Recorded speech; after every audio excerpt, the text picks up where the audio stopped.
ناظرین، نماز فجر کے وقت امام کعبہ شیخ محمد السبیل امامت کروانے کی تیاری کر رہے تھے۔ آج ہوا میں خنکی تھی، اس لیے انہوں نے خاصری رنگ کا جبہ پہن رکھا تھا۔ 55 سالہ شیخ السبیل کعبہ کے بالکل سامنے کھڑے تھے۔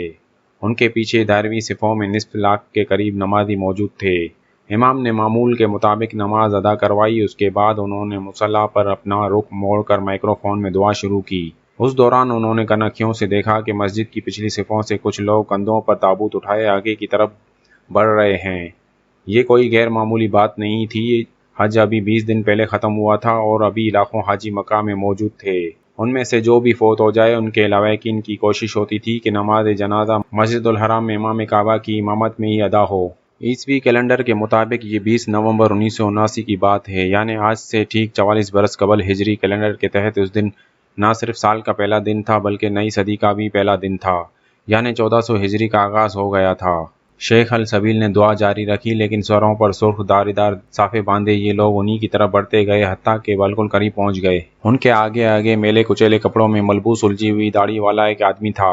اس نے امام کعبہ کو ایک طرف دھکیل کر ان سے مائک چھین لیا اور مائک اپنے منہ کے قریب لا کر بدوی عربی میں پوری طاقت سے چیخا: برادران اسلام، اللہ اکبر، مہدی کا ظہور ہو گیا ہے، نعوذ باللہ۔ اس دوران اس کے ساتھیوں نے اپنے تابوتوں میں چھپی کلاشن کوپیں نکال کر لہرانی اور جوابی نعرے لگانے شروع کر دیے: مہدی کا ظہور ہو گیا ہے، نعوذ باللہ۔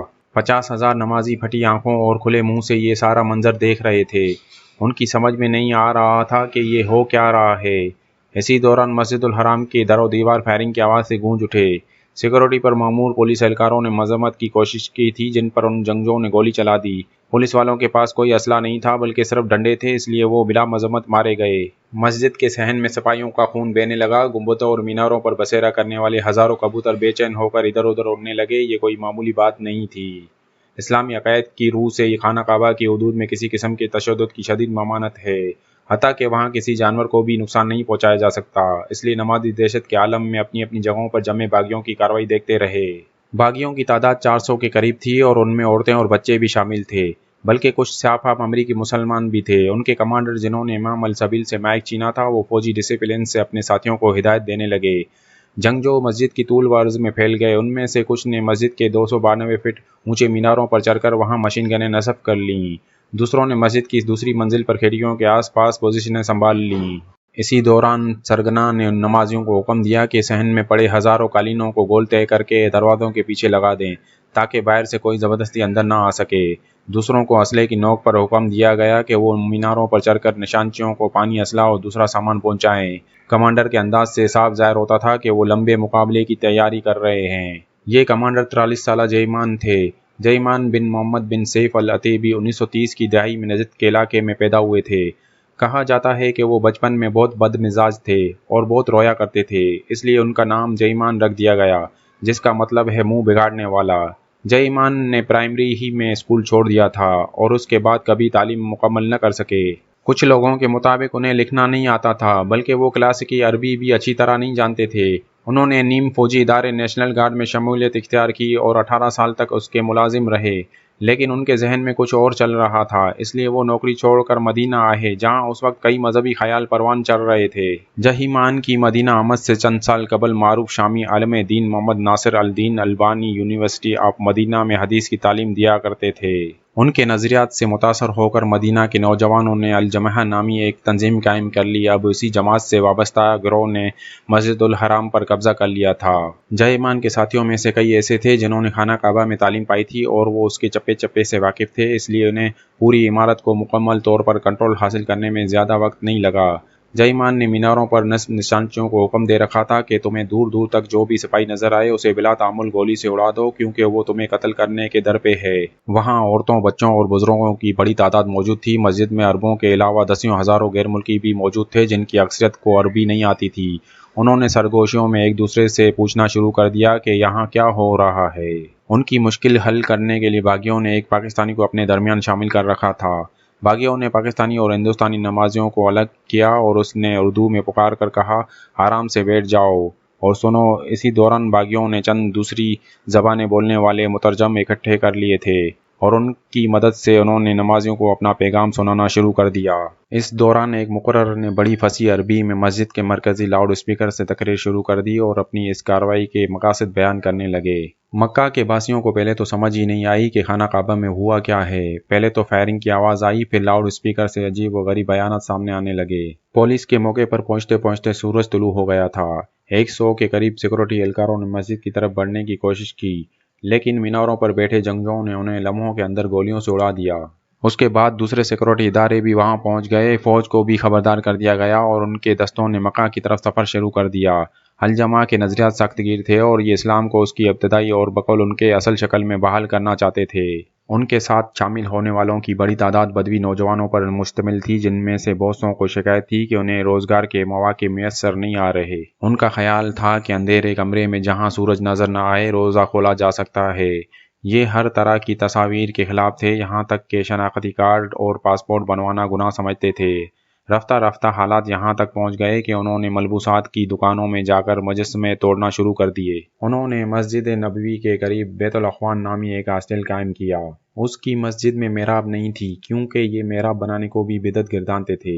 چونکہ ان کا خیال تھا کہ جوتے پہن کر نماز ادا کی جا سکتی ہے، اس لیے یہ شہر کی مسجدوں میں جوتوں سمیت گھس جاتے تھے۔ مدینہ والوں کو ان باتوں سے تشویش پیدا ہونے لگی۔ 1977 میں مدینہ کے بعض جید علماء بیت الاخوان پہنچ کر انہیں قائل کرنے کی کوشش کی۔ مسجد کی چھت پر ہونے والی اس بحث کا یہ نتیجہ نکلا کہ کچھ لوگ تو قائل ہو کر الجماع کا ساتھ چھوڑ گئے، مگر اکثریت زیادہ کٹر ہو کر جہیمان کے گرد اکٹھی ہو گئی۔ پولیس نے الجماع کے خلاف کریک ڈاؤن کر کے جہیمان کو ان کے 100 ساتھیوں سمیت گرفتار کر لیا۔ البتہ گرینڈ مفتی شیخ ابن باز نے ان سے پوچھ گچھ کرنے کے بعد فیصلہ کیا یہ لوگ بے ضرر ہیں، انہیں چھوڑ دیا گیا۔ جیل میں قیام کے دوران جہیمان کی ملاقات محمد القحطانی سے ہوئی۔ اس ملاقات نے سب کچھ بدل کے رکھ دیا۔ اس وقت تک ریاض میں ہنگامی صورتحال کا آغاز ہو چکا تھا۔ شاہ خالد نے فوری طور پر مشیروں کو طلب کر لیا اور اس عجیب و غریب صورتحال سے نمٹنے کے طریقوں پر غور شروع ہو گیا۔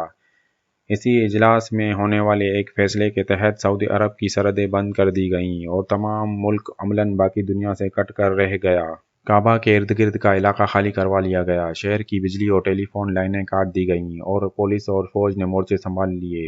ادھر قحطانی کے بڑی بھائی کی جانب سے مرکزی لاؤڈ اسپیکر سے تقریروں کا سلسلہ جاری تھا۔ مہدی کا ظہور ہو چکا ہے اور آخرت کی گھڑی آ پہنچی ہے، نعوذ باللہ۔ کچھ نمازیوں نے مسجد کی ذیلی دروازوں اور کھڑکیوں سے نکلنے کی کوشش کی۔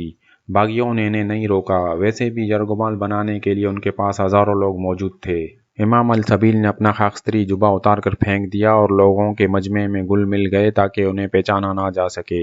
اسی دوران انڈونیشیائی حاجیوں کا ایک گروہ کھڑکی سے نکلنے کی کوشش کر رہا تھا۔ امام کعبہ ان میں جا ملے۔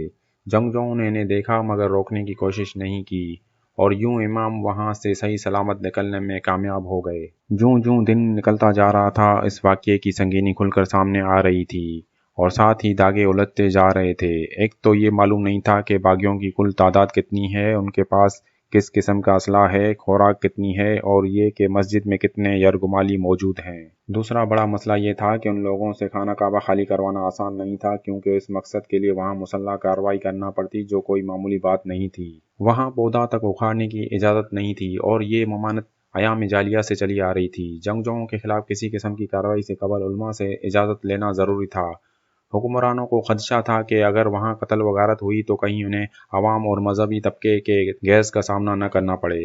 سپاہیوں کے ذہنوں میں غبار تھا، اگر وہ کعبہ پر قبضہ کرنے والوں سے لڑتے ہوئے مارے گئے تو اس کے بدلے انہیں جنت ملے گی یا کعبہ کا تقدس پامال کرنے کے عوض جہنم۔ آخر شاہ خالد شیخ عبدالعزیز بن باز سے ملے۔ شیخ کی عمر اس وقت 70 برس تھی اور وہ بینائی سے محروم ہو چکے تھے۔ شیخ مشکل میں تھے۔ ایک طرف تو وہ خود بعض کٹر نظریات کے حامل تھے، وہ سائنس کے خلاف تھے اور ان کا خیال تھا کہ زمین سورج کے گرد نہیں بلکہ سورج زمین کے گرد گردش کرتا ہے۔ ابھی چند ماہ قبل امریکی خلا باز چاند پر اترے تھے، شیخ اس کو بھی جھوٹ سمجھتے تھے۔ دوسری الجھن یہ تھی کہ جے ایمان شیخ ابن باز کے شاگرد رہ چکے تھے اور 1 سال پہلے شیخ نے ہی ان کے بے ضرر ہونے کی گواہی دے کر انہیں جیل سے چھڑوایا تھا۔ ادھر امام کعبہ شیخ السبیل بھی باغیوں کے چنگل سے نکل کر آ گئے تھے اور علماء کی کمیٹی میں شامل ہو گئے تھے۔ انہوں نے دوسرے علماء کے ساتھ فتویٰ دے دیا۔ خانہ کعبہ کو چھڑوانے کے لیے فوجی کارروائی جائز قرار پائی۔ جہیمان کو 1978 میں احساس ہوا کہ اسلام میں مہدویت کے بارے میں جو بشارتیں موجود ہیں، القحطانی ان میں سے کئی پر پورا اترتے تھے۔ قحطانی کا اصل نام محمد تھا، والد کا نام عبداللہ اور ان کا تعلق حجاز کے شمال میں واقع علاقہ نجد سے تھا اور وہ پیغمبر اسلام کے خاندان سے تھے، یعنی سید تھے۔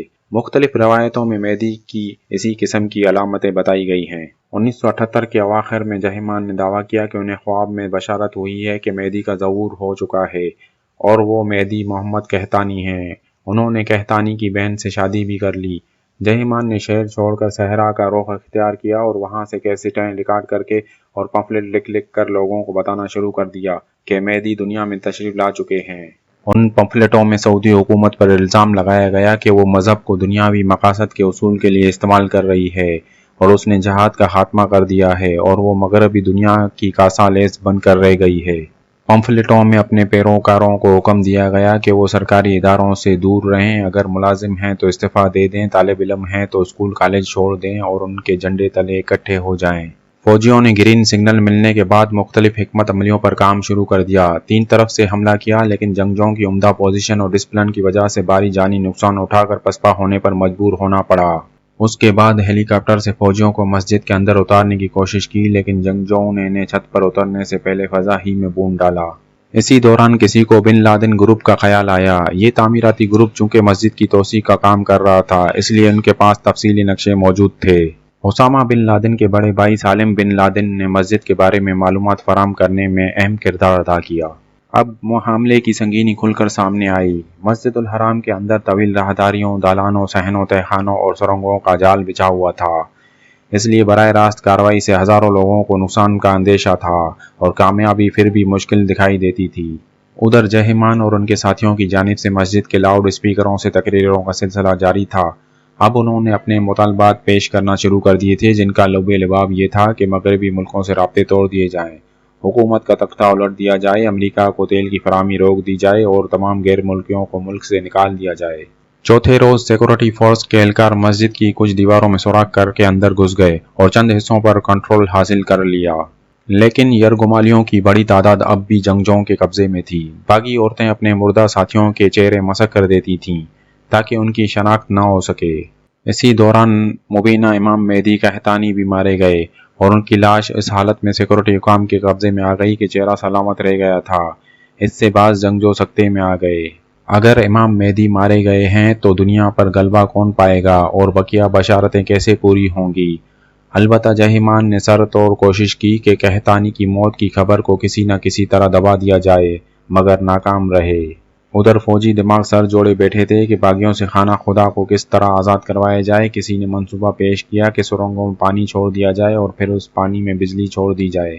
دلچسپ بات یہ ہے کہ پاکستان میں بہت سے لوگ سمجھتے ہیں کہ اس منصوبے پر عمل ہوا تھا اور اسی طریقے سے باغیوں پر قابو پایا گیا تھا، لیکن حقیقت یہ ہے کہ یہ پلان رد ہو گیا تھا، کیونکہ ایک تو مکہ میں اتنا پانی ہی نہیں تھا کہ دنیا کی سب سے بڑی مسجد کو بھر سکے، جس کے وسیع و عریض رقبے کے علاوہ وہاں سرنگوں کی بہتات تھی۔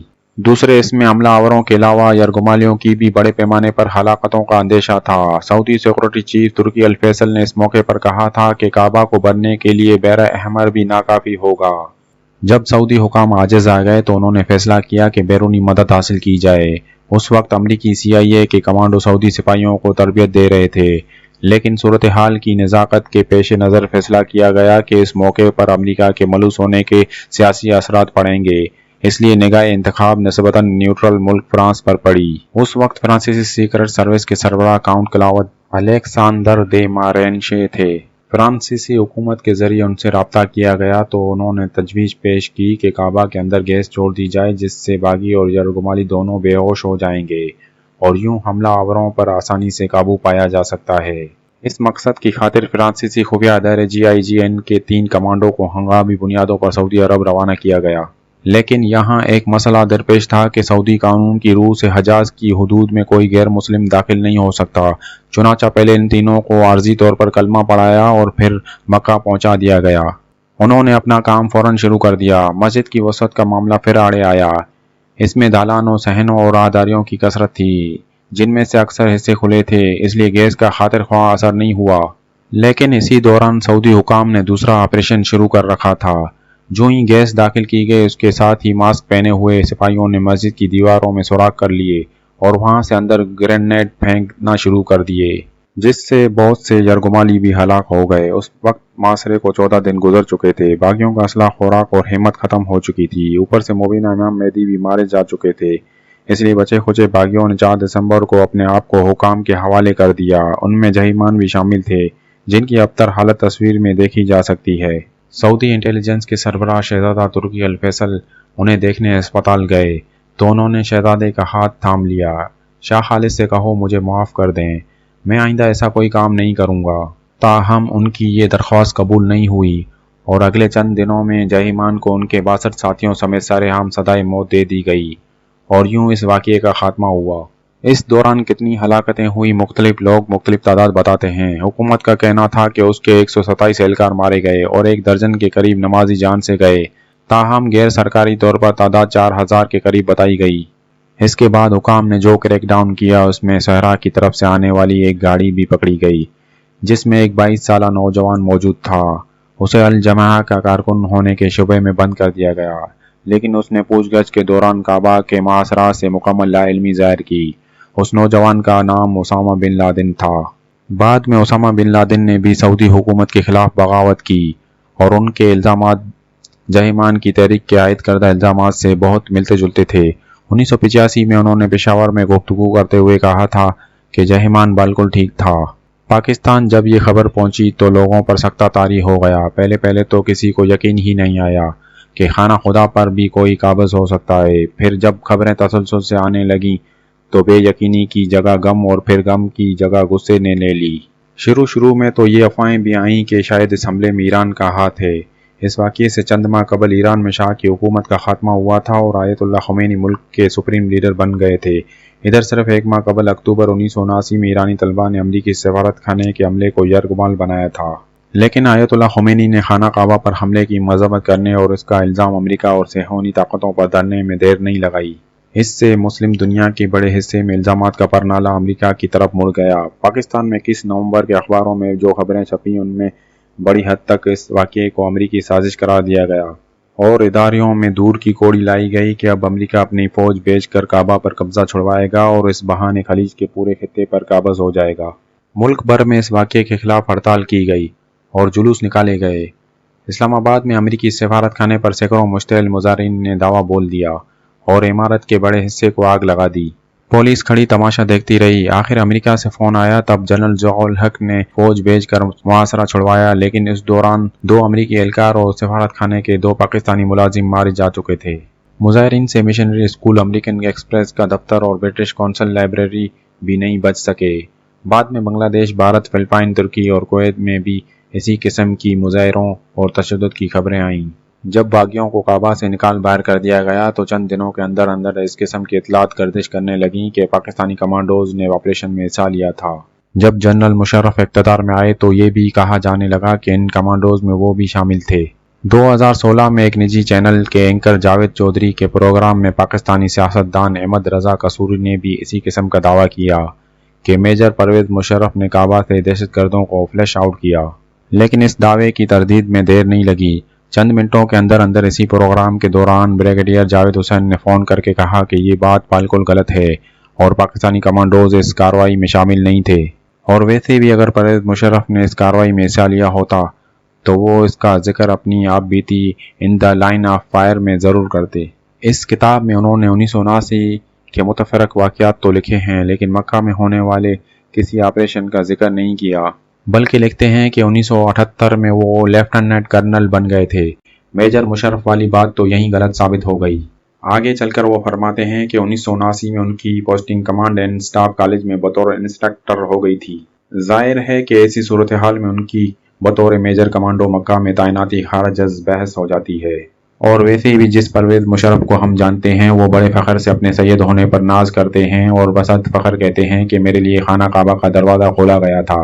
ہمارا خیال ہے کہ اگر انہوں نے خانہ کعبہ کو چھڑوانے میں کوئی کردار ادا کیا ہوتا تو اس کا کہیں نہ کہیں ذکر ضرور کرتے۔